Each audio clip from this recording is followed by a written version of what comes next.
ठाणे हा शिवसेनेचा बालेकिल्ला राहिलेला आणि बालेकिल्ला आहे. धर्मवीर आनंद दिघे साहेब यांचं काम बाळासाहेबांनी आदेश द्यायचा आणि धर्मवीर आनंद दिघे साहेबांनी त्याची अंमलबजावणी करायची. असे ठाणे आणि शिवसेना हे जे नातं आहे, हे जे काही समीकरण आहे, हे गेल्या अनेक वर्षापासूनचं आहे. त्यामुळे कालपासूनच ठाण्यातले शिवसैनिक जल्लोष करतायत. महाराष्ट्रातले शिवसैनिक कार्यकर्ते नागरिक देखील जल्लोष करताना आपण पाहिले. एक आनंद झाला आहे. खरं म्हणजे ही सत्याची लढाई, सत्य नेहमी जिंकतं. अखेर सत्याचा विजय झाला. सत्यमेव जयते आपण म्हणतो ते काल ज्या निर्णयाने दाखवून दिलं. लोकशाहीचा विजय झाला आणि बाळासाहेबांच्या आनंद दिघे साहेबांच्या विचारांचा विजय झालेला आहे आणि या तमाम महाराष्ट्रातल्या सर्वसामान्य लोकांचा हा विजय आहे. आणि जे आमच्याबरोबर रात्रंदिवस कार्यकर्ते, पदाधिकारी, शिवसैनिक जे संघटन पक्ष वाढवत आहेत त्यांचा हा विजय आहे. त्यामुळे मी सगळ्यांना धन्यवाद देतो की या विजयामध्ये अतिशय मोठ्या उत्साहामध्ये सगळे सहभागी झालेले आहेत. आणि जो विश्वास सुरुवातीपासून 1.5 वर्षापूर्वीपासून जो काही माझ्यावर दाखवलेला आहे त्यासाठी देखील मी सगळ्यांना धन्यवाद देतो. आणि एकीकडे एक लोकशाहीचा विजय खरं म्हणजे, आणि दुसरीकडे एकाधिकारशाही, हुकुमशाही, घराणेशाही याचा पराभव झालेला आहे. खरं म्हणजे कुठलीही संघटना, कुठलाही पक्ष स्वतःची प्रायव्हेट लिमिटेड कंपनी म्हणून कुणालाही चालवता येणार नाही, कुणालाही मनमानीपणे निर्णय घेता येणार नाही. हे कालच्या निर्णयाने अवघ्या महाराष्ट्राला, देशाला एक चित्र स्पष्ट झालेलं आहे. आणि म्हणून ज्या लोकांनी, मी सुरुवातीपासून माझं म्हणणं एकच होतं की ही जी काही केस आहे ती मेरिट प्रमाणे निकाल त्याचा लागावा आणि मेरिट प्रमाणे लोकशाहीमध्ये बहुमताला महत्त्व असतं, मेजॉरिटीला महत्त्व असतं आणि विधानसभेमध्ये देखील आमच्याकडे बहुमत आहे, लोकसभेत देखील आमच्याकडे बहुमत आहे, त्याचबरोबर संघटन पातळीवर देखील आमच्याकडे बहुमत आहे. हे सिद्ध झालं आणि म्हणून त्या कालच्या आपल्या प्रकरणामध्ये अध्यक्ष महोदयांनी निकाल दिला. मी एवढंच सांगू इच्छितो की भरत गोगावले हे मुख्य व्हीप आणि शिवसेना खरी जी आहे ती शिवसेना आमची, आमच्या सर्व कार्यकर्त्यांची, बाळासाहेबांच्या विचारांची शिवसेना आज एक त्याच्यावर अधिकृतपणे शिक्कामोर्तब केलेला आहे, धनुष्यबाणावर शिक्कामोर्तब केलेला आहे. आणि समोरच्या पक्षाने, विरोधकांनी जे कागदपत्र दिले, जे डॉक्युमेंट दिले, त्याचबरोबर पूर्ण म्हणजे मेजॉरिटी त्यांच्याकडे संघटनात्मक आहे अशा प्रकारचा कुठलाही पुरावा समोरचे माणसं देऊ शकले नाहीत. आणि पूर्णपणे बहुमत आमच्याकडे असलेलं सिद्ध झालं आणि त्यामुळे कालचा निकाल जो आहे हा निकाल आमच्या बाजूने लागलेला आहे.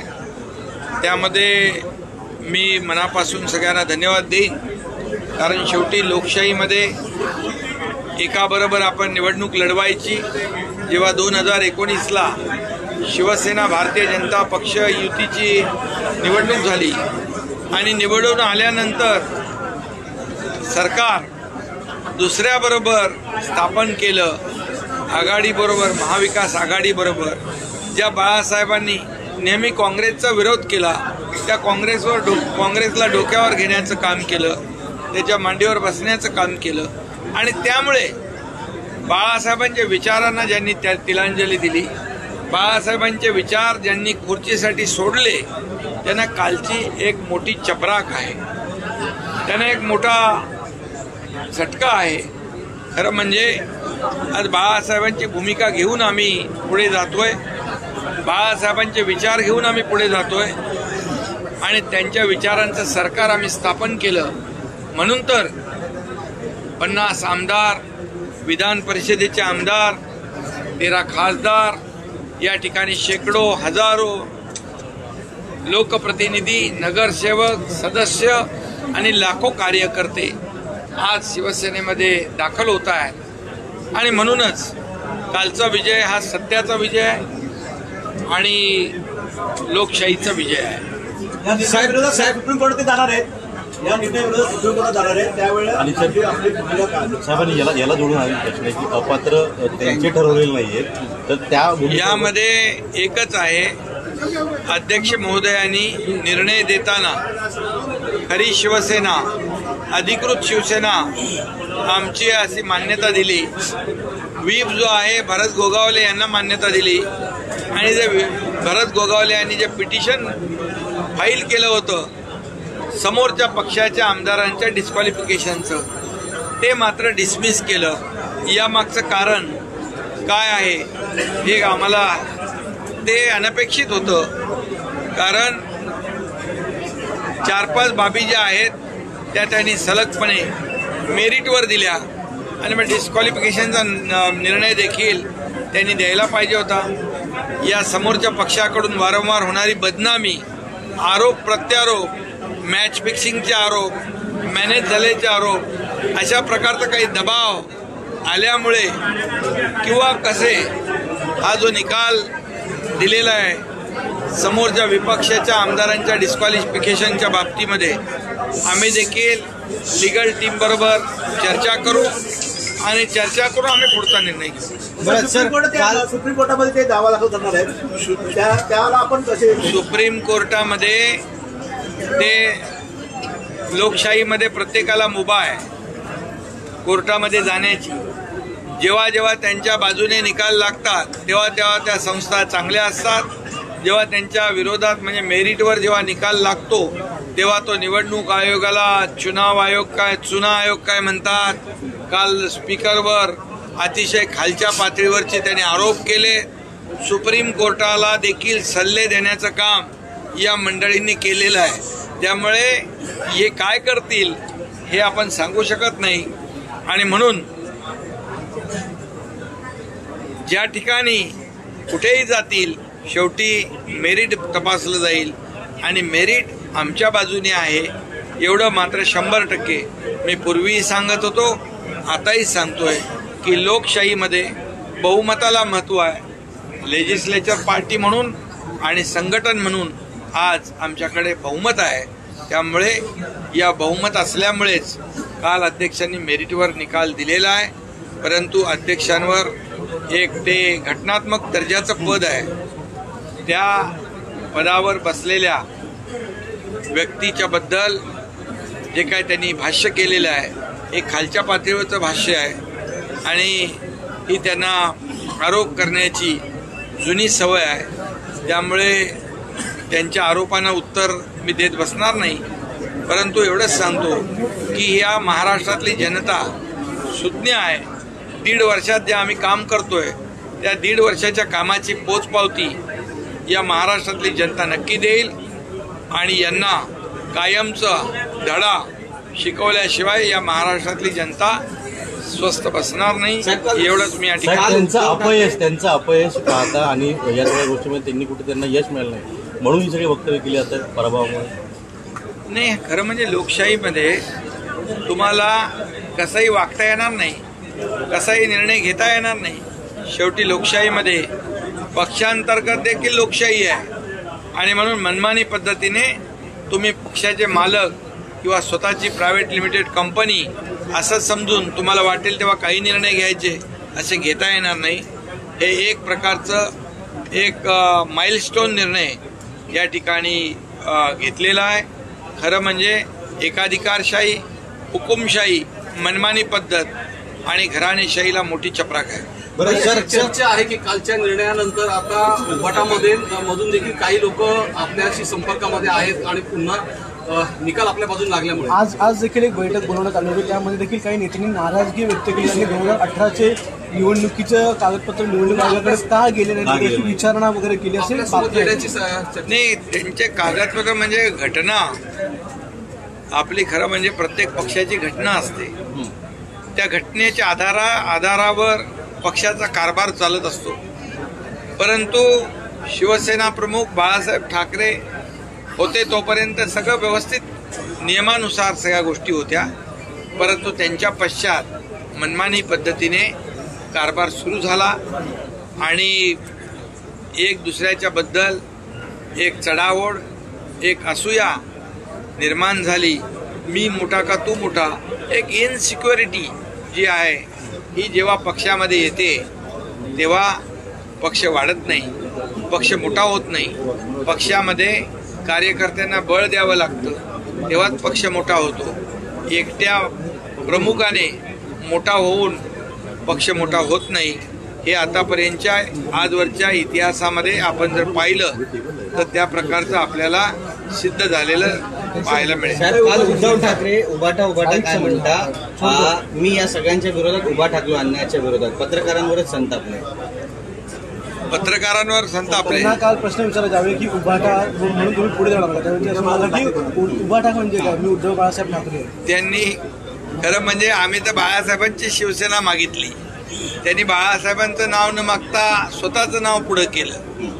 यावरून बाळासाहेबांच्या बद्दल किती प्रेम आहे त्यांच्या मनामध्ये हे दिसून आलं. आम्ही बाळासाहेबांचे विचार घेऊन पुढे जातोय. आम्हाला बाळासाहेबांची संपत्ती बिलकुल, आम्ही सुरुवातीलाच सांगितलं, संपत्तीची लालसा त्यांना आहे. आम्हाला बाळासाहेबांचे विचार हीच आमची संपत्ती आहे. मी आपल्याला एवढंच सांगतो, मी यापूर्वी देखील सांगितलं, शिवसेनेच्या खात्यातले, या शिवसैनिकांच्या जनतेच्या खात्यातले पैसे 50 कोटी रुपये मागण्याचं देखील पाप त्यांनी केलेलं आहे आणि आम्ही ते दिलेही. त्यांना बाळासाहेबांच्या विचाराची काही देणं घेणं नाही, बाळासाहेबांच्या भूमिकेशी त्यांना काही देणं घेणं नाही. त्यांना फक्त पैशाशी देणं घेणं आहे. एवढंच या प्रसंगी मी आपल्याला सांगतो.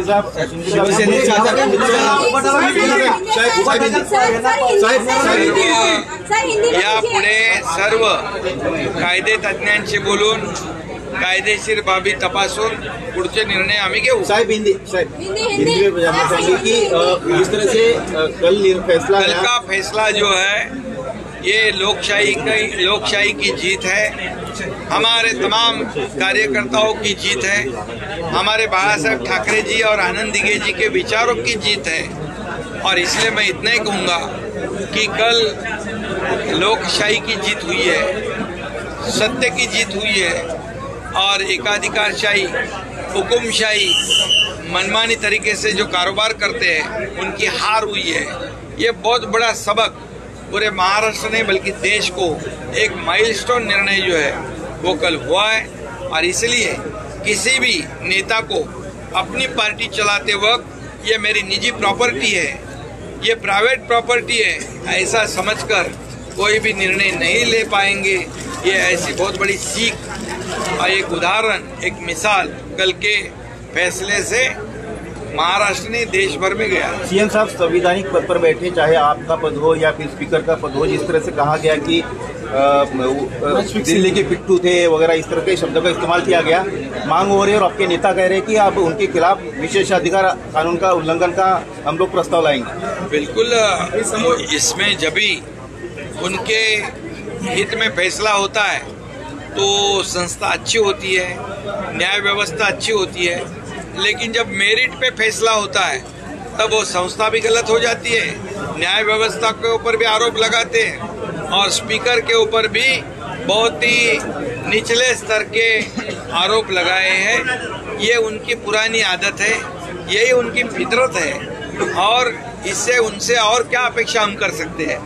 ये जब हार जाते हैं, जब उनके खिलाफ फैसला होता है तो ये सब लोगों को के ऊपर आरोप लगाते, सुप्रीम कोर्ट तक के लोगों को भी, सुप्रीम कोर्ट को भी यहाँ पर मार्गदर्शन और सलाह एडवाइस देने का भी काम उन्होंने किया है। अभी इनसे क्या और उम्मीद कर सकते हैं हम?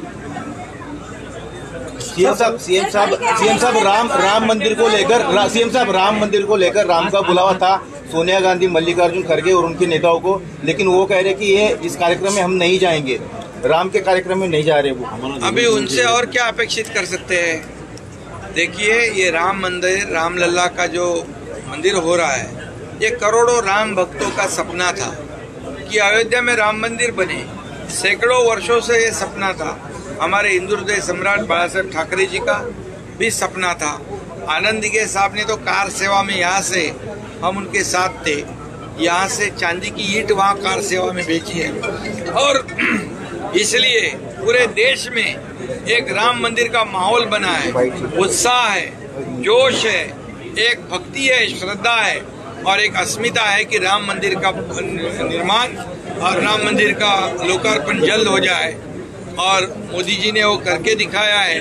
ये पूरे देश को मोदी जी के ऊपर बहुत गर्व भी है और अभिमान भी है कि करोड़ों राम भक्तों का सपना, हमारे बाला साहब ठाकरे जी के सपना, सभी लोगों का सपना उन्होंने पूरा किया है।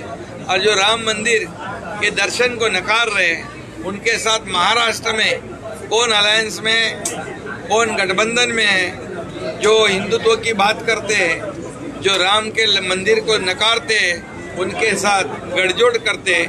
इससे और दुर्भाग्य क्या हो सकता है? सीएम साहब गुजरात कांग्रेस के अध्यक्ष हो या फिर राजस्थान कांग्रेस के नेता हो, वो कांग्रेस के नेता होने के बाद कह रहे कि हम राम को मानते हैं और कांग्रेस ने जो पार्टी ने फैसला लिया है वो गलत है, लेकिन यहाँ के लोग नहीं बोलते, जैसे कि आपने कहा। तो यहाँ के लोग के एक द्वेष भावना है उनके दिल में मोदी जी के बारे में। और मोदी जी ने एक बहुत बड़ा काम किया है, देश के सभी लोगों की सपना जो इच्छा है उसको पूरा किया है और पूरी तरह देश को एक, अपने भारत देश को पूरी दुनिया में एक इतने ऊपर ले गए हैं कि हमारे देश का नाम पूरी दुनिया में रोशन करने का काम आदरणीय मोदी जी ने किया। यही तो उनको खटक रहा है, ये इसके पेट दर्द हो रहा है और इसलिए मोदी जी ने मंदिर बनाया है, इसलिए वहाँ जाने का नहीं। ये कौन सी बात है? ये तो दुर्भाग्य की बात है। सर, उद्या पंतप्रधान येतात, कोणत्या गोष्टी उद्घाटन केलं जाईल उद्याच्या दौऱ्याबाबत?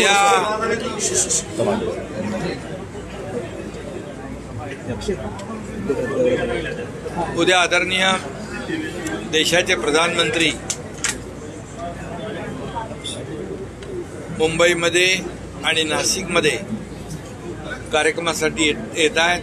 22 किलोमीटरचा आपला जो शिवडी नावाशेवा हा सिंगल लॉंगेस्ट समुद्री पूल आहे, त्याचं उद्घाटन करणार आहेत। त्याचबरोबर सूर्या डॅमचं रिमोटनी उद्घाटन करणार आहेत। मुंबईतली ट्रॅफिक जी आहे, ऑरेंज गेट ते इकडची शिवडीपर्यंतची ती जी ट्रॅफिक आहे ती कमी करण्यासाठी एक टनेल आहे, त्याचं भूमिपूजन आहे। त्याचबरोबर नव्या मुंबईतली जी मेट्रो आहे त्याचं लोकार्पण आहे, कारण आपण ती पब्लिकसाठी खुली केली होती। एका रेल्वेचं देखील नव्या मुंबईतल्या उद्घाटन आहे आणि महिला सक्षमीकरण हे जे अभियान आहे त्या अभियानाचं देखील लोकार्पण आहे। असा भव्य दिव्य असा कार्यक्रम मुंबईमध्ये होतोय आणि नाशिकमध्ये देखील नॅशनल यूथ फेस्टिवल जे संपूर्ण देशभरातून तिथे पार्टिसिपंट येणार आहेत, तरुण येणार आहेत मोठ्या प्रमाणावर आणि त्यांना देखील एक मोठा प्लॅटफॉर्म उपलब्ध करून देण्याचं काम केंद्राने आदरणीय मोदी साहेबांनी आणि मंत्री अनुराग ठाकूर यांनी नाशिकला ही संधी दिल्याबद्दल मी त्यांचं मनापासून अभिनंदन करतो। आणि पूर्णपणे नाशिकमध्ये लोकल स्थानिक जे आर्टिस्ट आहेत, स्थानिक खेळाडू आहेत आणि देशभरातून येणारे 8,000 8,500 जे स्पर्धक आहेत, असा मोठा नॅशनल यूथ फेस्टिवल नाशिकमध्ये होतोय। त्याचंही लोकार्पण मोदी साहेबांच्या होतंय. साहेब, अशा साहेब, प्रकारचं- उद्धव ठाकरे दौरा करणार आहेत. उद्धव ठाकरे दौरा करणार आहेत सर. अंबरनाथ पासून ते कळवापर्यंत जो कल्याण लोकसभा मतदारसंघ आहे त्याचा दौरा 13 तारखेला ते करणार आहेत आणि सुरुवात लोकसभा मतदारसंघाच्या दौऱ्याची सुरुवात ते या मतदारसंघापासून करतात. कसं वाटतं? श्रीकांत शिंदे यांचा तो मतदारसंघ आहे. चांगलं आहे.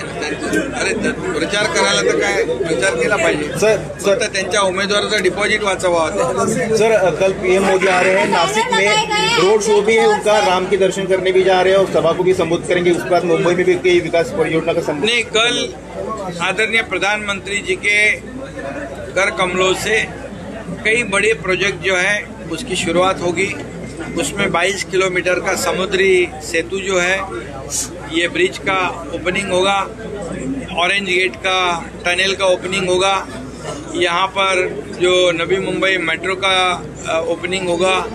एक रेलवे है उसका, सेंट्रल रेलवे, उसका ओपनिंग होगा. और उसके साथ में सूर्या डैम है उसका भी रिमोट से ओपनिंग होगा. ऐसे कई प्रोजेक्ट उसकी शुरुआत होगी. और महिला सक्षमीकरण जो राज्य सरकार ने मुख्यमंत्री महिला सक्षमीकरण का जो अभियान शुरू किया है, इसमें महिला बचत गट बड़े भारी संख्या में उपस्थित रहने वाले हैं, उनका भी शुभारंभ होगा. और नासिक में नेशनल यूथ फेस्टिवल जो पूरे देश भर से जो पार्टिसिपेंट हजारों की तादाद में आने वाले हैं, उसका भी शुभारंभ आदरणीय मोदी जी करेंगे. ये नासिक में हो रहा है, इसलिए मैं ये मौका जो मिला है महाराष्ट्र को, इसके लिए मैं केंद्र सरकार, आदरणीय प्रधानमंत्री जी और खेल मंत्री जी उनको धन्यवाद देता हूँ. ये बहुत बड़ा